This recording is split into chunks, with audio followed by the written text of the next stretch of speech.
Now that we've got EA out of the way, link in the top right if you want to watch that video, we can move on to the next third-party press conference, Bethesda.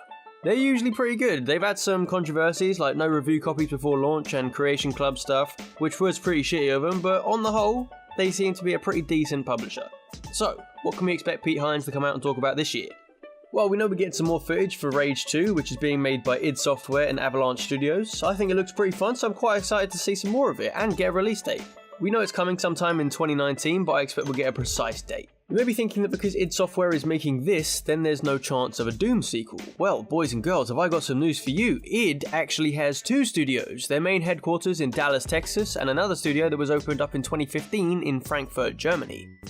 I expect the Frankfurt studio is working on Rage 2 whilst Dallas is working on Doom 2, so I expect that we'll be getting a bit of gameplay and a 2019 release date for that as well. Although this might be a bit weird for them, Bethesda has been in the habit of releasing games in the same year that they were announced. Not for every single game, mind you, but for a decent amount. Plus, they've already got quite a full slate with Rage 2, the recently announced multiplayer-centric Fallout 76, which we'll get some gameplay for and a release date, most likely for later this year, and the rumoured project Starfield. That's a pretty good segue, let's talk about Starfield for a minute.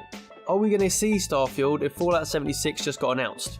Yeah, probably. Fallout 76 is an ESO style side project for them. Bethesda Games actually has 3 different studios. The HQ in Rockville, Maryland, another in Montreal, Canada, and another in Austin, Texas. Odds are whatever Starfield is has been in development for quite a while, and Fallout 76 has been in development for the last few years or so since Fallout 4's launch by the Texas studio, using Fallout 4 as a foundation for 76, making it a much lighter workload. Comparatively speaking, that is, games development is always quite the task. I expect we'll get a gameplay trailer of Starfield with the 2019 release date. It's a new IP, so they have the benefit of wonder and zero expectations on their side, meaning they can drag this one out just a bit. Another smaller thing that we can expect is a mobile game of some kind. Todd Howard has said that this is something that Bethesda is looking to keep a limited but steady hand in. Those are my words, by the way, not Todd's. I don't really give a crap about mobile stuff unless maybe it's some kind of companion app. If there's a mobile game this year, it will most likely be something to accompany Fallout 76. Let's talk about Arcane Studios for a minute, the devs behind Prey and Dishonored. I think the Texas studio is ready to show off their Moon DLC for Prey,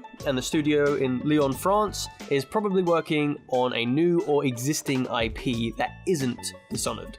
And considering they would have only been working for it for a little over a year and a half by this point, I doubt we'll see anything of it. Finally, let's talk about The Elder Scrolls 6. It will be 7 years come November since Skyrim released. Is now the time to do it? Probably not. Starfield is the main project for Bethesda, and ESO is making ridiculous amounts of money, so there's really... fuck's sake. So there's really no need for Bethesda to make another one at the moment. And that's all I got! I know it's a bit predictable, but that's it. You can leave now.